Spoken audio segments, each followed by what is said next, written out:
amasan nikhupa ai piwa pathin tangbat amta han lang tunia Christmas thu seido athedinga pathinin phat hai ai pi zin amasapenin pathin le tunia YouTube channel na ngai kho chunga ki pa thu kan sejin Christmas ti thu hi ban cha hin se deu hi in lung se tan hon jong phan na nei phano le na hon jong dong lu ta ban man chan ngai pi divin pakai minin ka hin ti man he tunia ise do deu chu le Christmas ong ki pat dan ita banga hong ki pan ham ko jin ahin pat do ham ai lo wala Christmas imano hi ichan ge ya phachom ham ti hi tunia in se khom deu hi ama sa penin Christmas hong ki pat na ong ki pat dan hi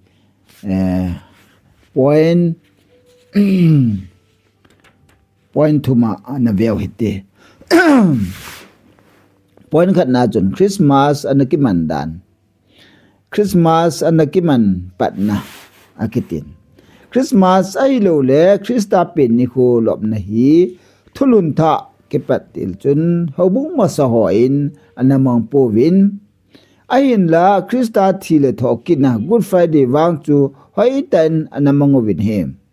aje chu amahon Christa thile thokina thudol hi hangsan ta le gunchu tain analang sabjingun hi Christa hong pin na ji ho chu ana sei na win ai wangin tulaya i ho banga Christmas ti alo pi ta lob na ho hi anabol povin hi jehobung masahon heta bangchun anabol win hi Christmas ti alo pi ta hin pan do ho hi ai le koi ho hi wam tile Roman Catholic ho an hi win aje chu Roman Catholic ho bung hi AD za thumle somni thumvel chun Rom leng pa Constantine in ahin phu do ahin chu pi ling ahi tolhana AD za thumle somni langa vela chu ama thune na noya chu Christmas ei thupi ta ahin manwa ahung ki mong panahi ti hi in he divin kan ti min he kan he sabde ani ne le Christmas ung ki panna ani na cho hi le Christmas in ako do chi pi ham Christmas in ako do chu Christmas tu chang hi ako do hi lam chom choma hil chin jong nan ti hin la ke ma mu do da hi le Christa a ne khom alo le kipun khom chi chu sapa Christmas Christ apostrophic MASS ti hi ahi ne Christmas amo gelda na chu Christa chon se ho hu hingdinga hung ping hi kipa ame tia naw sen lop na ne khom abolu chu Christmas tia ain man panu ahi athumna Christmas hung ki man pan athumna choi le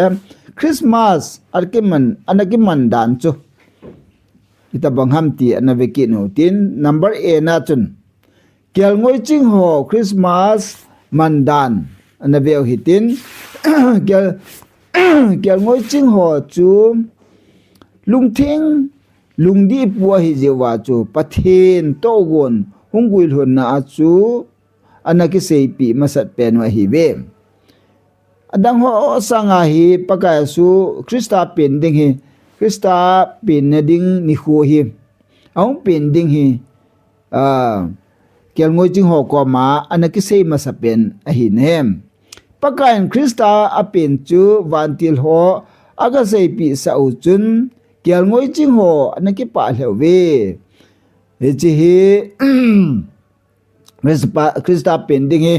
kel ngoi ching ho ko ma ke sei masapen vantil aga sei pin Gabriel van na ga sei pi hin vantil hon kel ngoi ching ho ko ma nang ho mi ho zo se ding ha chang pa ki pa na thu pha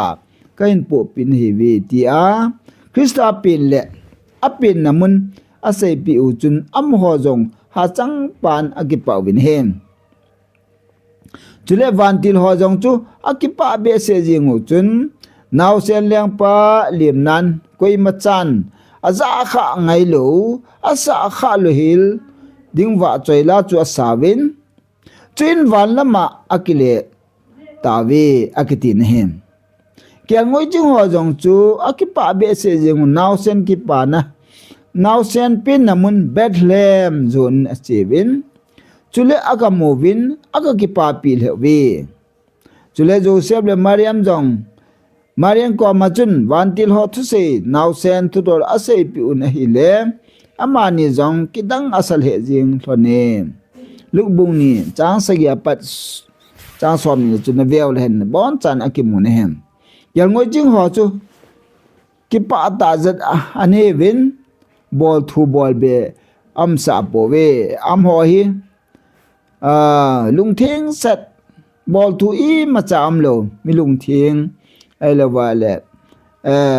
am ho hi mi ki neu sa ai jeu chun pathinin ama ho ko ma hi evantil asola Jesus Christa pin he aga se pi ma se pin am ho in i ma cha bol thu se tu tim lo akchi ta pa cha bol hin he Christmas an ki mandan bi na cho hele Christmas hi judati ading bo ham ti hi ne Jesus Christa hong pin hi judati ading bo si ham ti ne adita se dingin Christmas ai lo le Christa song pin hi Christa hong pin hi judati ading monga hong pin hi ti Bible a I movie ne John bung khat chang som la khat chon vel len Hila Krista hi ami judati ading monga hungpinga hi jing wangin ami judatien aliang pau masya uchu anasang thei tapowin aliang pau jo aliang gamjong anapam pai tawin hija ko na chu Krista hi ko hile ata san jo se gentle hodinga lengle hu hing pa hung hi kha ahitai John bung kha chang som la chang ni Krista hung pen chu ami ten an het them lo je win an het them lo je chun an pam pai ta win a hi le aleng pau chu gen genter ho e ho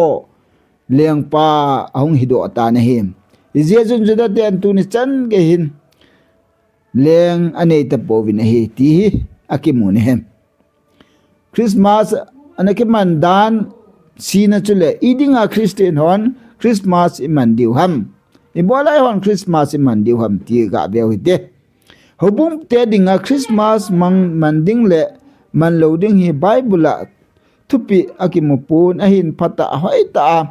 pathen lo pina dinga iman nom le thil jo se thil si ampoi first Corin bung som a som thum la khat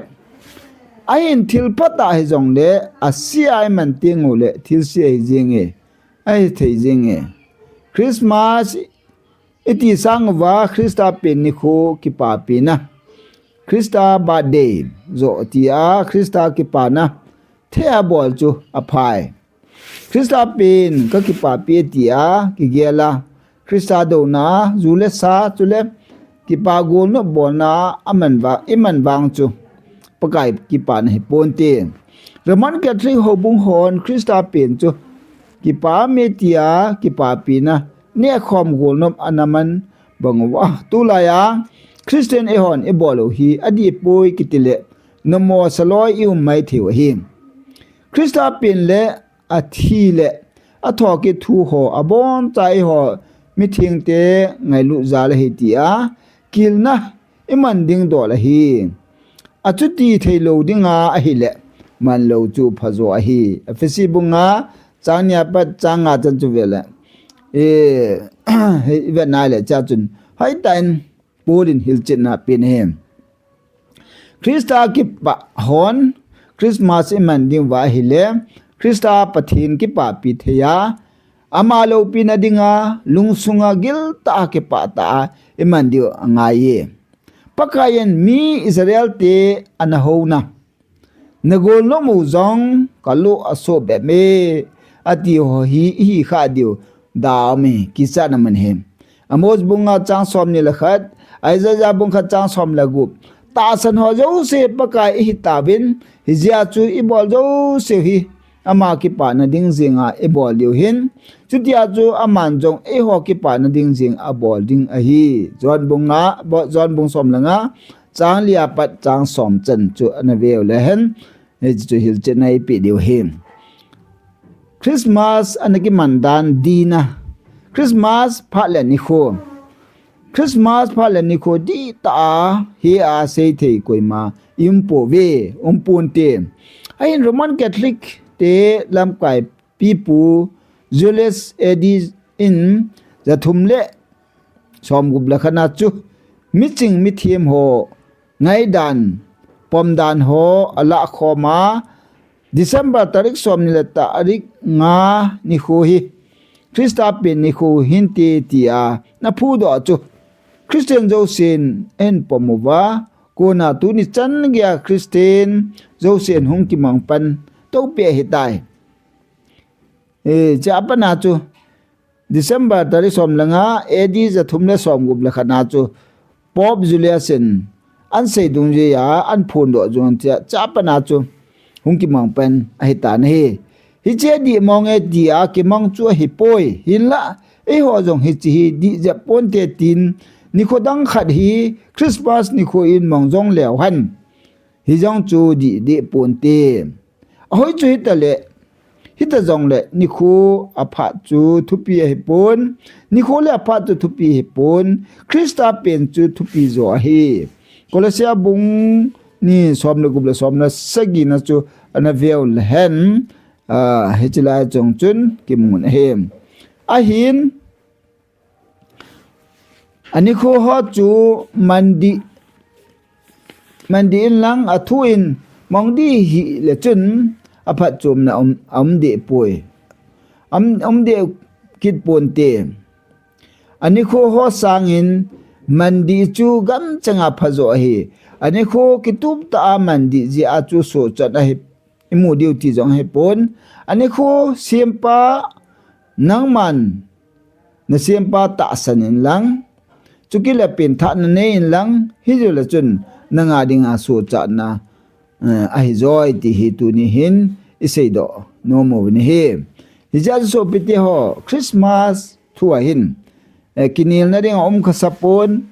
adi poiti na se ne pon atupi pen che pem le Christian nga dinga hong pin Christian dinga nga dinga mi chon se nga dinga hong pin chon se nga dinga le se na hong pin pa hi na ta sana hi le chi chu nang ma dinga atupi pen he tu ni hin ti hi tu ni se do no me he